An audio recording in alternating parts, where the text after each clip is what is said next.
ጭራሽ እያስፈራራ እየፎከረብኝ ነው። እያስፈራራውሽ ነው። በደንብ ልድገምልሽ፣ እያስፈራራውሽ ነው። ስማ እንደ ትልቅ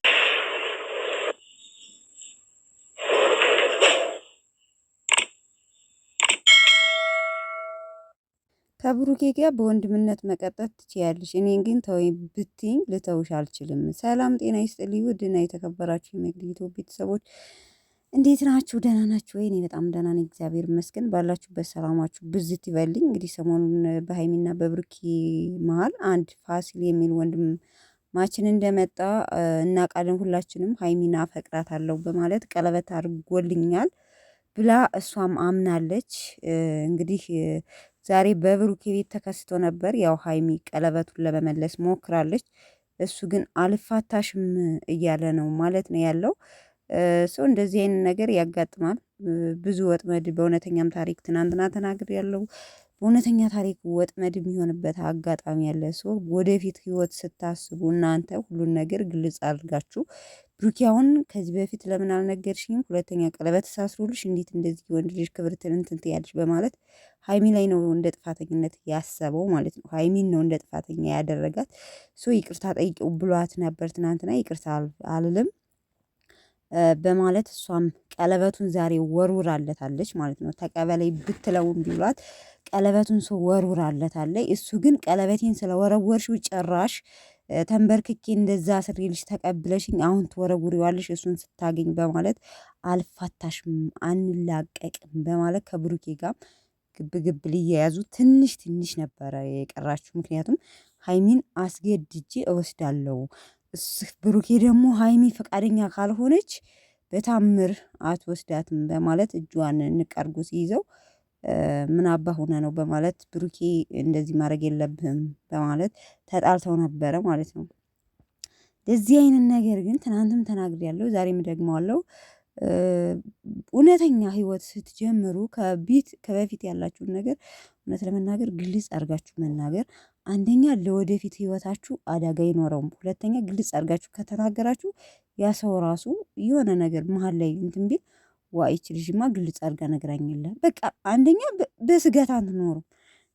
ከሆነ ይሆናል፣ እውነቱን አምኖ ከፈለገሽ ይፈልግሻል፣ ካልፈለገሽ ይተውሻል። በቃ እንደዛ ነው ማድረግ ያለባችሁ። የተደባበቀ ህይወት በተለይ ትዳር ዓለም ላይ ወደፊት ይሆነኛል ብላችሁ ስታስቡ እንደዚህ የተደባበቀ ነገር ይዛችሁ አለመኖር።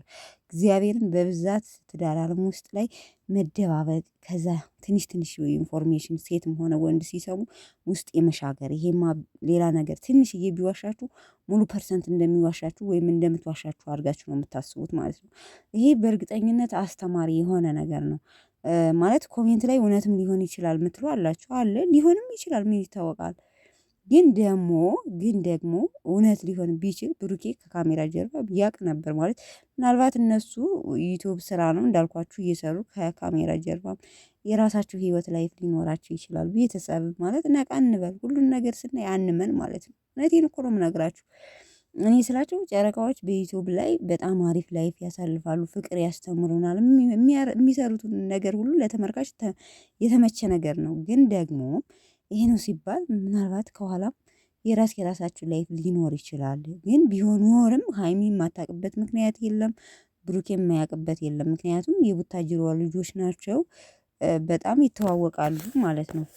ቤስት ፍሬንድ ናቸው ከነ ብሩኬ ከነ አብርሽ ጋር። ብሩኬም በጣም ቤስት ፍሬንድ ይመስሉኛል ሳስበው ማለት ነው። ሶ እነ ኤፍሬም ሀይሚን ካወቋት የሀይሚን ባክግራውንድ ወይም ማለት ከዩቲዩብ ጀርባ ያለውን የማያውቅበት ብሩኬ ምንም ነገር የለም። ግን ይሄ ሆን ተብሎ በመሀን የመጣ አዲስ አይዲያ ነው። በቃ እንደዚህ አይነት አይዲ እንፍጠር ብለው ነው እንጂ እውነት ፋሲል ሀይሚን ቀለበት አድርጎላት ወይም አፍቅራው ወይም እንትን ብለው አይደለም።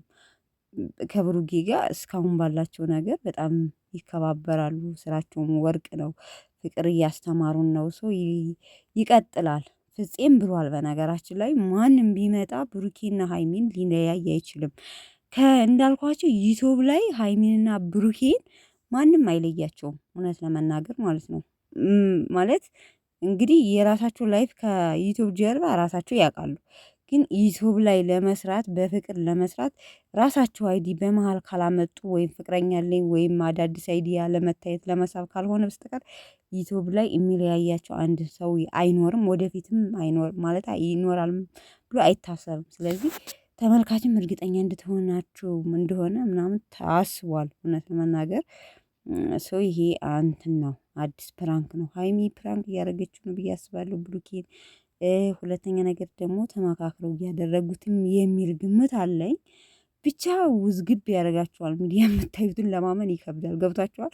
የምታስቡት ሌላ፣ ነገ የምትጠብቁት ደግሞ ሌላ እና ይሄ ነው ለማለት ትንሽ ይከብዳል። ቤተሰብ ለማንኛውም እንድታምነኝ እፈልጋለሁ። በቡጌ በእናት ተረዳኝ። እኔ እሱን አልፈልገውም። እኔ ከአንተ ጋር ነው መሆን የምፈልገው። አንተ ጋር ማንም ገብቶ እንዲለየኝ አልፈልግም ብላለች። እያለቀሰች ነው ሀይሚ ሲጀመር ማለት ነው። ሶ ብሩኬም እኔ አምንሻለሁ፣ ግን መጀመሪያም እንዲህ ማድረግ ተንበርክከሽ መቀበልና ዝም ብለሽ እንደ ሌላ ነገር እንደ ኬርለስ ነገር ማድረግ አልነበረብሽም። ጥፋተኛ ነች። አሁን ላይ ግን ባለው ላይፍሽ አምንሻለሁ፣ እሱን ትተሽ እኔ ጋር መኖር እንደምትፈልጊ አምንሻለሁ ብሏታል ማለት ነው። እና ሶ እንግዲህ ብሩኬም አምኗታል። ያው ሀይሚ ግን አሁን እንደዚህ አይነት ነገር አንዲት ሴት ልጅ ብታደርግ በጣም ይደብራል። አንደኛ ለዛ ልጅ በጣም ተገፊ ነው። ምክንያቱም ሆን ብሎ እሺ ተብሎ ቀለበት ታስሮ ተቀብሎ አሁን ያ እንዳስተማሪ ነገር ብንወስደው እንኳን ማለት ነው አንድ ሰው እሺ ብላችሁት ማለት ምንም አይነት ከዛ ልጅ ህይወት ጋር ሳትጨርሱ ወይም አቁም ያለው ካንተ ጋር ያለኝን ላይፍ አቁም ያለው ብሎ ካልሆነ በስተቀር ዝም ብሎ ያንን ቀለበት ተቀብላችሁ እንዳልተደረገላችሁ አድርጋችሁ ከሌላ ሰው ላይፍ ጋር መቀጠል ለሁለተኛውም ይደብራል፣ ለዛኛውም ደግሞ በጣም ይደብራል። ግፍ ነው። እኔ እንደራሴ አስተያየት እንደ ትምህርት ስንወስደውም ይሄ የመበደል ስሜት አለው ብዬ ነው የምገምተው። ምክንያቱም ካለችው ልጅ ጋርም እንትን እያለችው ነው፣ ከዛኛው ጋር ኦልሬዲ ከዛኛው ጋር ጨርሳ ምናልባት ይሄኛውስ ነገ በእኔም እንዲህ አድርጌልሽ በእኔ ላይስ እንዲህ ታደርጊያለሽ ብሎ የማመን እንትን ይኖራል። ገብቷችኋላ? አሁን ለምሳሌ አንድ ሰው ሴት ትቶ ከእናንተ ጋር ህይወት ከጀመረ አሀ ነገስ በእኔ ላይ እንዲህ ቢያደርግስ በምን አምናለሁ ብላችሁ ትጠረጥራላችሁ። ማንም አይጠረጥርም። ገባ ብላችሁ በትክክለኛ ህይወት ታሪክ ስታስቡት ማለት ነው። እና ይሄ ትክክለኛ በቃ የህይወት ታሪክ ነው ማለት ትችላላችሁ። አስተማሪ ነገር ነው። እውነት ለመናገር አንዳንዴ ዩቲዩብን በጣም አመሰግነዋለሁ። አስተማሪ ያዘል ነገሮች ሲለቁ እንደ ፕራንክ እያደረጉ ለሰው ህይወት በጣም አስተማሪ ነው። እና ይመችሽ ሀይሚዬ። ፕራንክ እንደሆነ እርግጠኛ ነኝ። መቼም ወይ ብሩኬ ፕራንክ እንደምታደርጉት ፋሲልና አንቺ ተመካክራችሁ ፕራንክ እያደረጋችሁት ነው ብዬ ነው የምገምተው እኔ ለራሴ ማለት ነው። ምክንያቱም ብሩኬ በጣም እያቃጠላት ነበር የሰነበተው። አስባችሁታል? በተደጋጋሚ የፕራንክ ላድርግና ልላጣት ትንሽ እያለ ነበርና እሷን በተራዋ እየላጠችው ይመስለኛል። ለማንኛውም ቤተሰብ ሀይሚና ብሩኬ መቼም አይለያዩም። ወዳችሁ